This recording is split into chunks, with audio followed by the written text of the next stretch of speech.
Hello and welcome to the Breathwork and Meditation for Success podcast. I'm Durham Corbett and I'm thrilled to be your guide on this incredible journey of self-discovery and transformation through the power of breathwork and meditation.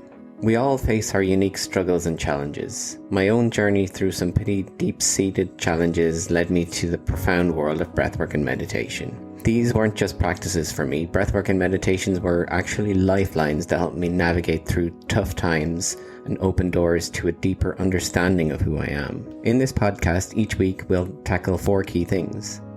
First, I'll share a challenge I faced. Then I'll dive into how I use breathwork and meditation to address that challenge.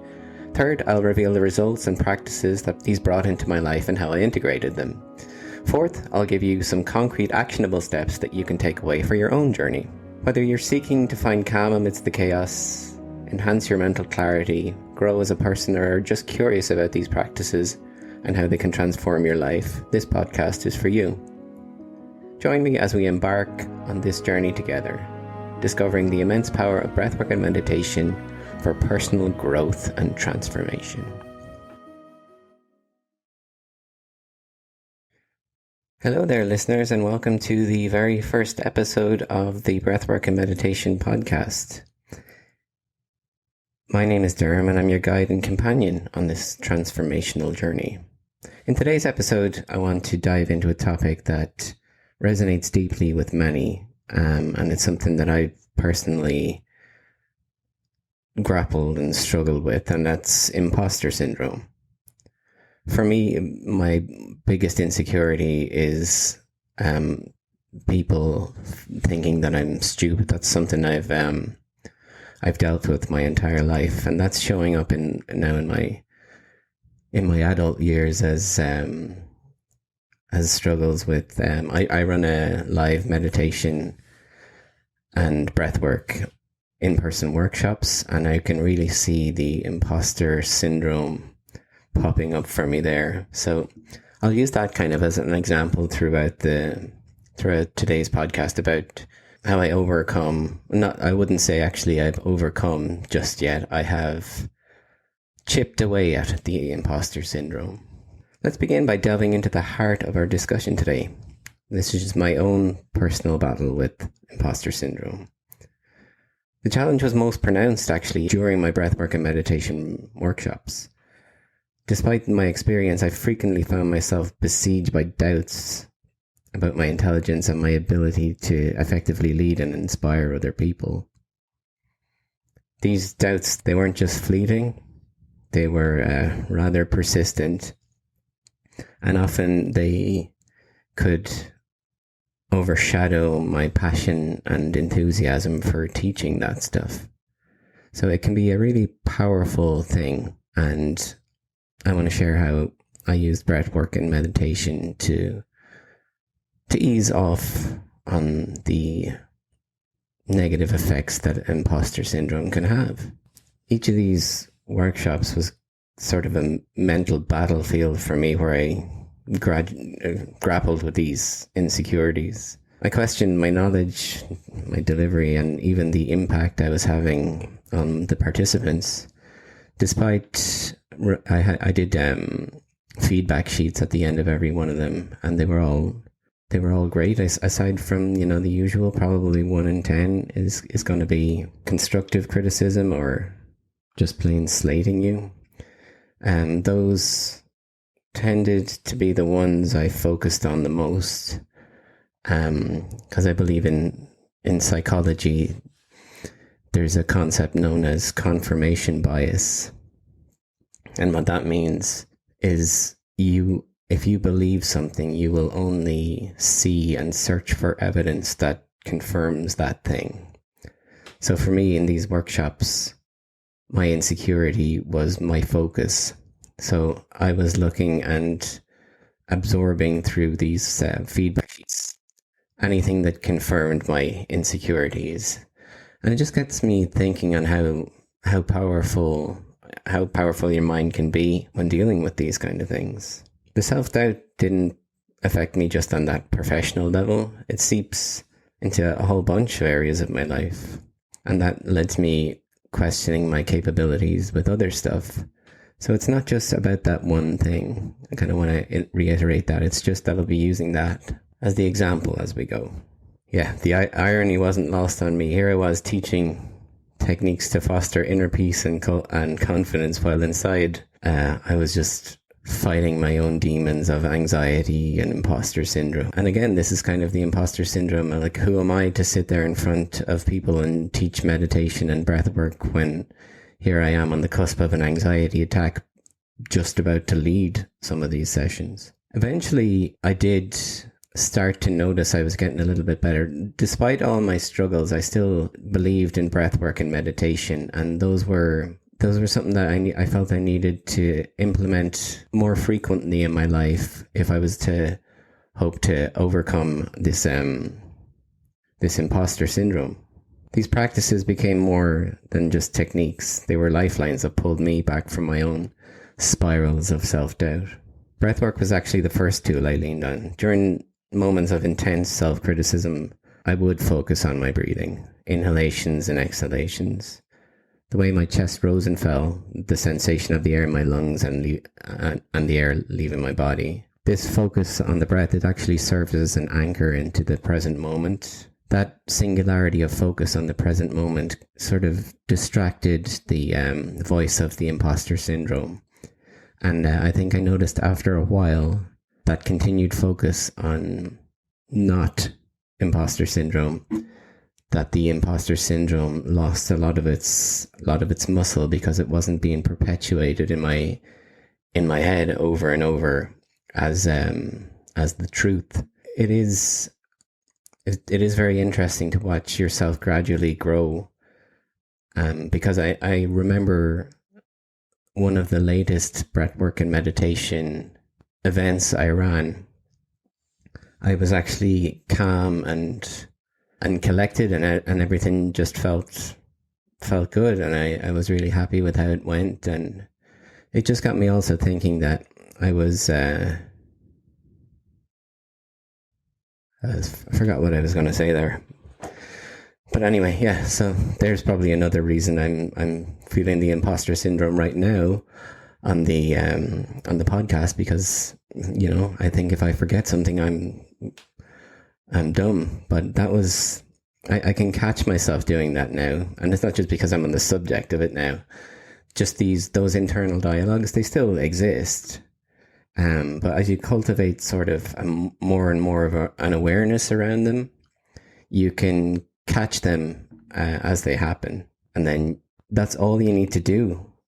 Is if you catch them over and over again, I mean, there really isn't much more that happens after you catch them. It just automatically, you notice it, and it doesn't have its usual power.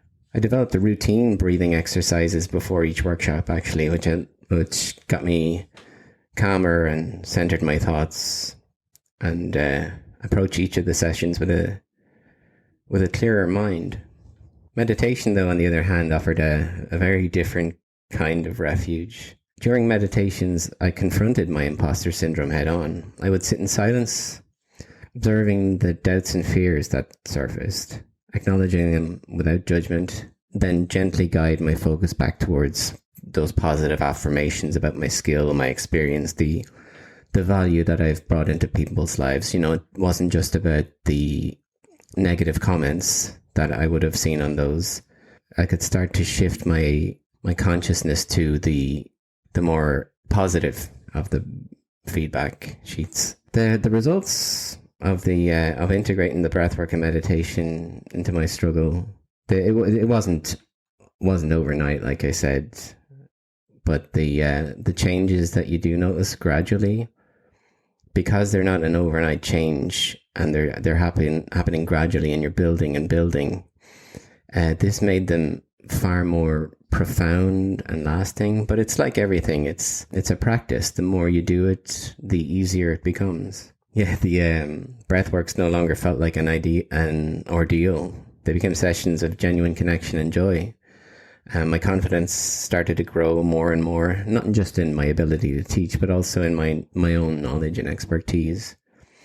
This newfound confidence was not rooted in arrogance, but in a deep understanding and acceptance of my own value and capabilities.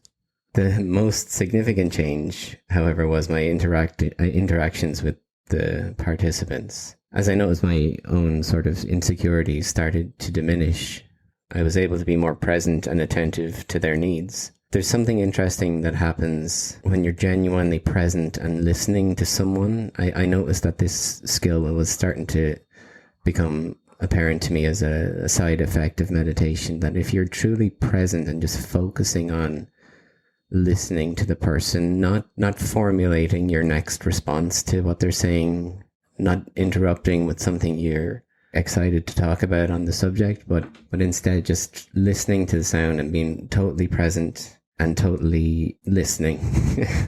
Totally present and totally listening. I just found myself engaging far more deeply. And, if you're thinking about a response while someone's speaking, you're not really listening to them. And then, the conversation will take a hit. But when you're listening with that awareness, with that presence, it's the answers to the questions just sort of flow. Once they're not cut with your egoic structure and how you think you should respond, or forcing yourself to say something about the subject, the conversation just flowed way, way better, and you build more meaningful connections with people. Even some of the regular attendees noticed the difference in how I was at the beginning versus how I am now at them. That's not to say that that was the end of it. That was the end of the imposter syndrome. No, it's still going to be there, and I'm fairly certain it's always going to be there. And I kind of like that idea, because every time it comes up, you have the opportunity to build the muscle contrary to the imposter syndrome. So it's like you can't have the positive without the negative. The positive is way better once you've experienced the negative, so you have something to compare them and appreciate much more the positive side of things when you have the negative to compare it to. I also wanted to give you some actionable steps that you can take in your own life based on the experiences I've had. Number 1, self-awareness and acknowledgement. The first step is to become aware of and acknowledge your feelings of imposter syndrome. Recognizing when these thoughts arise is half the battle. Let's say it's more than half the battle. It's 90% of the battle. Is if you can get to a point where you can recognize these symptoms of imposter syndrome, you'll have a much easier time letting go of it. It's not that you see it and you feel like you need to confront it or attack it or suppress it. It's just you can acknowledge it, accept it for what it is, and then it just reduces the power of the thoughts over you. Number 2, structured breathwork practice. Develop a structured breathwork routine. Start with a few minutes each day to focus on your breathing. I have a free 3-part breathwork and meditation mini course that's going to be out soon. Shameless plug, I know, but it's free. Hey, it's free. Hey, I said I'm turning into a Canadian. I am Irish, but I've lived in Canada for the past 12 years, and I married a Canadian woman, and I started saying hey at the end of all my stuff, all of my sentences while talking with her, and now it's showing up in the podcast. Experiment with different breathing techniques. Diaphragmatic breathing is a good place to start, just in ensuring that you breathe right into your diaphragm, filling up your belly like a balloon. Alternate nostril breathing, otherwise known as Nadi Shodhana in the ancient yogi world, it translates directly as channel clearing, and it's a practice of blocking one nostril and inhaling through the other, then switching and blocking the opposite nostril and exhaling rather through the now open nostril.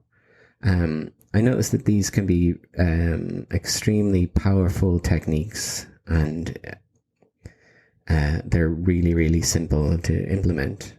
But the key is just keep it consistent. Be consistent and mindful and just keep up the work. It's the compounding of the work you're doing over time that will build this meditation and breathwork muscle.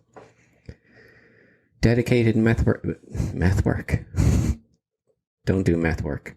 Dedicated meditation sessions. Incorporate a meditation into your daily routine.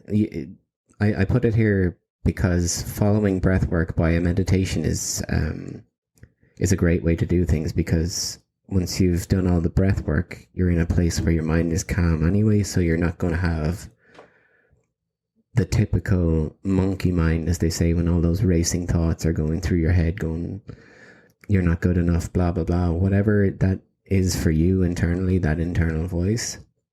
At the end of the breathwork session, you'll notice that after a while anyway, that voice becomes softer, and that leads to a far more open space for quiet reflection and reinforcing some positive thoughts about yourself. Focusing on themes like compassion, gratitude for your own skills and experience, because if you're anything like me and you have these insecurities, please just understand that it's not true that if you feel something you don't have something to offer. That is not true. I just want to send that point home, really, because it can take away the achievements of some amazing people, all that potential of good that could come from a person, and it's just been disabled by the crippling tendencies of imposter syndrome. So you have got stuff to offer, believe me on that, and you have stuff that only you can offer. Please promise me that you'll work on this, because chipping away at imposter syndrome or any of your other insecurities, it just helps you feel emotionally lighter, and things just become easier. Counter your negative thoughts with evidence. You have evidence of stuff that you're able to do. You have, if you could think about it for a few seconds, you'll come up with so many things that you're good at, and you just don't realize it. I myself, I'm good at, I know I'm naturally good at leading breathwork sessions. It's funny how the imposter syndrome can actually come up even when you're being positive, because then I'm like, okay, well, I find this so easy. I shouldn't pursue this as a professional career because it's too easy for me. You have something like that too. Maybe you know it, maybe you don't, but you can find out if you do by just checking in with yourself and seeing what do you find you're passionate about. And if you can keep going with that, you'll eventually find something that you do just as easily. I thought it was just interesting to highlight that point there as well, that imposter syndrome can say, oh yeah, you're good at this, but nobody gonna pay you for it, man. So it's just it's funny how the voice, while you're working to get rid of it, can also have these sneaky, sly tactics about and how they can get their hooks back into you. Cultivate a supportive community. Do you have good people in your life? Are there people in your life that are sucking the life out of you? You need to surround yourself with people that encourage you and support you, whether you could do it online, in person. If I would suggest going to, shameless plug here, one of my breathwork and meditation workshops here in Vancouver would be a great way to get in amongst some like-minded people. I will give you the details in the show notes on how you can sign up for one of those. Just having this network of people that are supporting you and perhaps even point out when you're engaging in the self-defeating talk. I know my wife points out to me, there was one time she said, I can't listen to you talking to yourself. Not talking to yourself. I can't listen to you talking about yourself in this negative light. And that was kind of an eye-opener for me, that rather, well, in addition to it being an internal thing, I was actually speaking, unbeknownst to myself, negatively of myself. So it was even that internal monologue can find its way into an external expression. Those are the 5 things. Number 1, self-awareness and acknowledgement. Become aware, acknowledge the feelings, and they will start to lose their power. Number 2, structured breathwork practice. Develop a structured breathwork practice, as the title suggests. Start by setting aside just a few minutes each day. And if you want to go further into this, you can grab that free 3-part meditation course that I am putting up and should be available very soon. Dedicated meditation sessions. So I was about to say it almost again. Dedicated meth work sessions. Steer clear of meth. Dedicated meditation sessions. So incorporate regular meditation into your daily routine. It's as simple as that. It can be 30 seconds, a minute, 2 minutes, 5 minutes, half an hour, if you want to take it that far. I find 20 minutes is optimal, but don't worry if you can't do 20 minutes up front, because that's quite an advanced stage. If you do 1 minute, 2 minutes, I will have also a 21-day meditation course that has the ultimate goal of you being able to meditate listening to the sound of your voice for the optimal amount of time for 20 minutes. And details of that will follow soon. So that one will be for sale. I know my worth, and I know that the content I put in there is of serious value. So that one will be for sale, but fill your boots with all the other free stuff too. It's all good stuff, but if you want to take it to that next level, I would suggest taking the 3-part course or going straight to that 21-day meditation mastery, where you're going from day 1 to day 21, gradually building your ability to meditate for, a couple of minutes at a time, with the end goal of eventually, as I said, being 20 minutes. Counteract negative thoughts with evidence of the contrary. So change that confirmation bias that we talked about earlier. Change that from focusing on the negative to start focusing on the positive. And I noticed in myself that when I was talking about my worth there with the meditation courses, I noticed myself that I was speaking with a lot more authority, because now I understand my worth. So I can focus a confirmation bias on the more truthful things of what I can offer for meditation.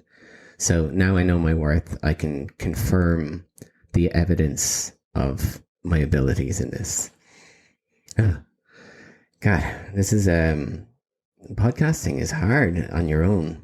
I did an interview with Natasha Ghosh, and that's going to be available on Christmas Eve. This one I'm recording it on the 22nd, may or may not make it out before that one, I'm not sure. But if you're listening to this and you haven't checked out the podcast with Natasha, she's an extremely smart person who is a PhD in psychology, clinical hypnosis certification, masters in clinical counseling, and she does breath work and meditation teachings too, which is a kind of an all-encompassing qualification that you don't usually get with someone, particularly in the breathwork and meditation field. It's usually kind of one or the other, the spiritual aspect, and then there's a psychological aspect, but she encompasses all of it.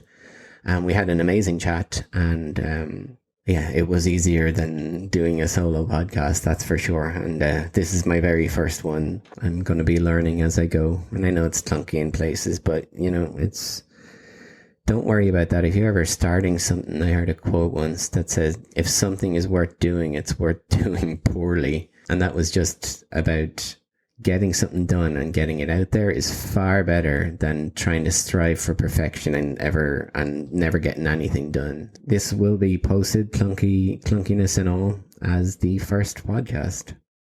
Alrighty, I'm going to leave it there. Don't ever hesitate to get in touch. Derm@freedomandclarity is my email address. If you have someone that you might consider would be a good guest for an interview on the podcast, do let me know through the same email. And don't forget to cultivate that supportive community. Get those people that support you around you. Sign up for the 3-part meditation mini course. It would be a great next step for going on from what you learned in this meditation. I will record also a maybe 3 to 4 minute, or no, 5 or 6 minute guided meditation on what we covered today, just to allow you to incorporate some of the concepts that we discussed today and experience those. So I will attach onto the end of this that 5 or 6 minute guided meditation. Alrighty, if you're going to the meditation, stay tuned. It will be on in a couple of seconds. And thank you so much for listening. And I will speak to you soon.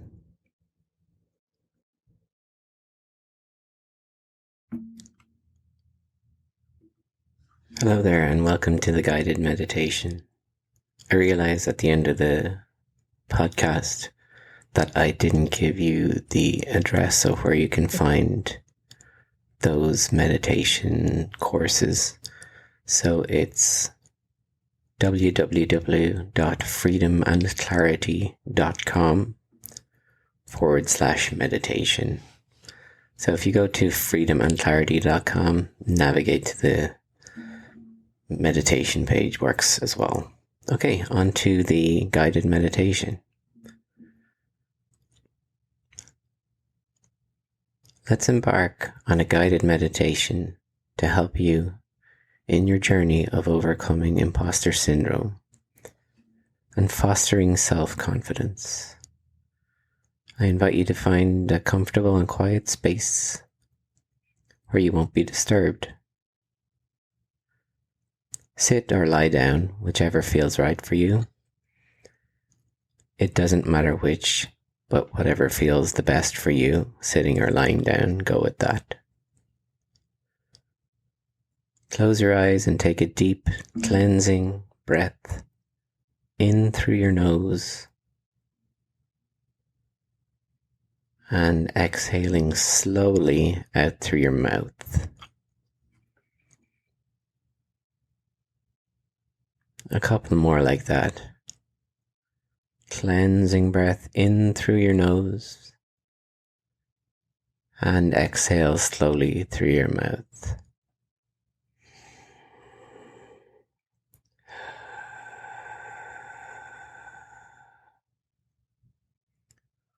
Let's begin by bringing our awareness to the present moment.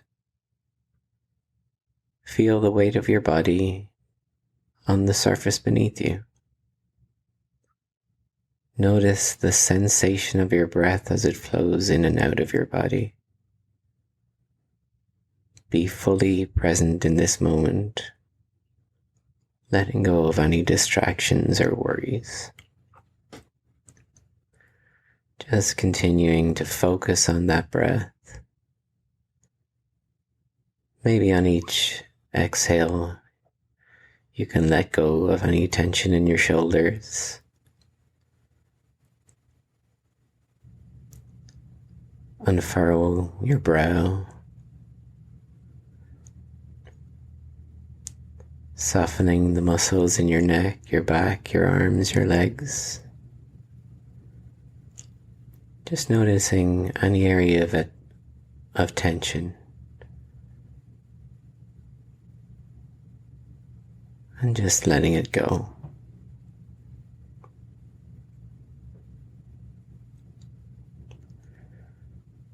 Again, focusing on those deep inhales through the nose. And as you exhale out through the mouth, letting go of any tension. Often we hold tension in our jaw, in our shoulders, by furrowing our brow.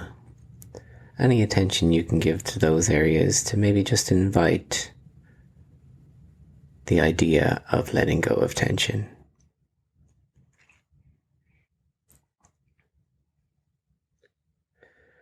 As we delve deeper into the meditation, Let's acknowledge the imposter syndrome that may be lingering within you. Recognize that these feelings are common. You're not alone in experiencing them.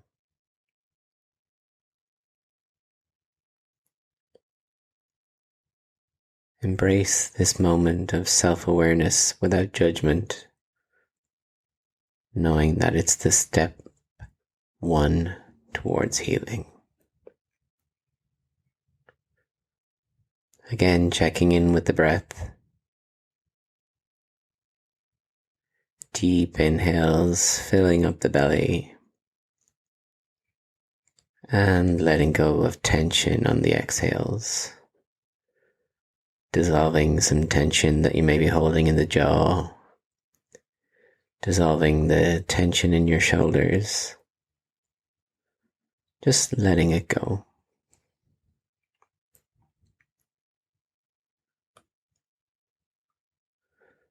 As we continue, let your breath become your anchor. With each inhale, visualize a warm, soothing light entering your body, filling you with confidence and self-assurance. And with each exhale, release any doubts or negative thoughts that might have held you back.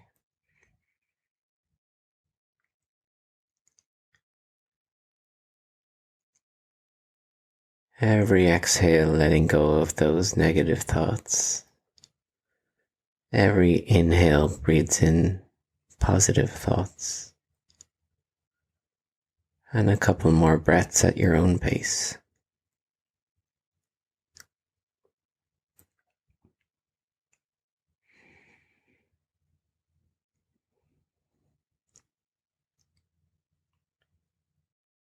I invite you to shift your focus to your own accomplishments and successes. Think about a time you overcome a challenge, achieved your goals, received recognition for your efforts.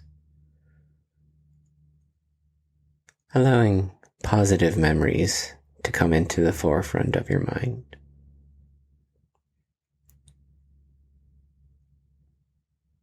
While reflecting on these achievements, do you feel a growing sense of pride and confidence? These are your accomplishments and they're a testament to your abilities and resilience. Embrace the knowledge that you are capable and deserving of success.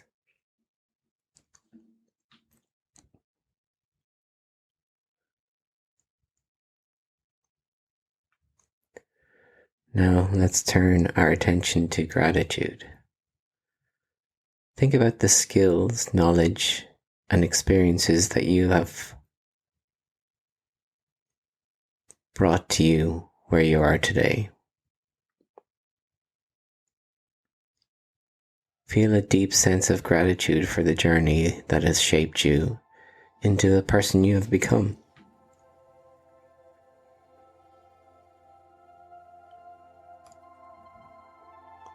Now let's turn our attention to gratitude. Think about the skills, knowledge, and experience that have brought you to where you are today. Feel a deep sense of gratitude for the journey that has shaped you into the person you've become.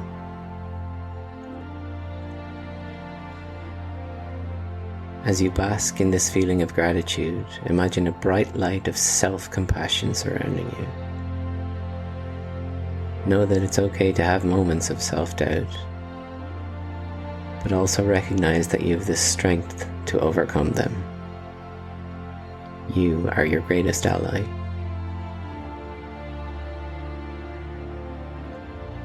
And again, checking in with the brow, the jaw, the shoulders, and letting go of any tension that you may be holding in any of those areas.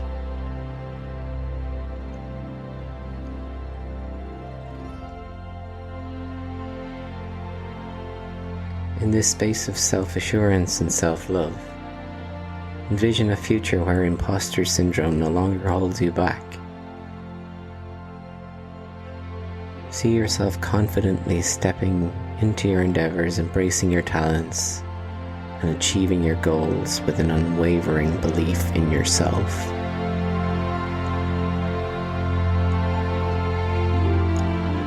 Again, checking in with those areas of tension. Often we hold tension in our jaw, in our shoulders. Invite a releasing of that tension today.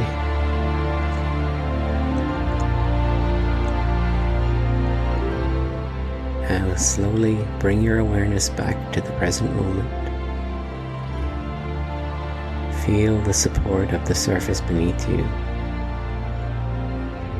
the gentle rise and fall of your breath.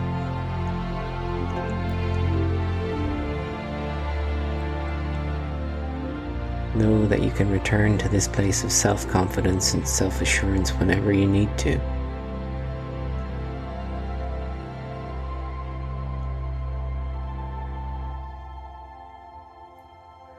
As we conclude the meditation and you open your eyes, remember that you have the power to overcome imposter syndrome and believe in your own capabilities. Carry this newfound confidence with you as you face the challenges and the opportunities in your life. You are strong, capable, and you are enough. Thank you so much for joining me on this guided meditation. Remember that your journey towards self-confidence is ongoing, but with mindfulness, with self-compassion, and the power of your breath, you can overcome imposter syndrome and step into your true potential. Thank you. Bye.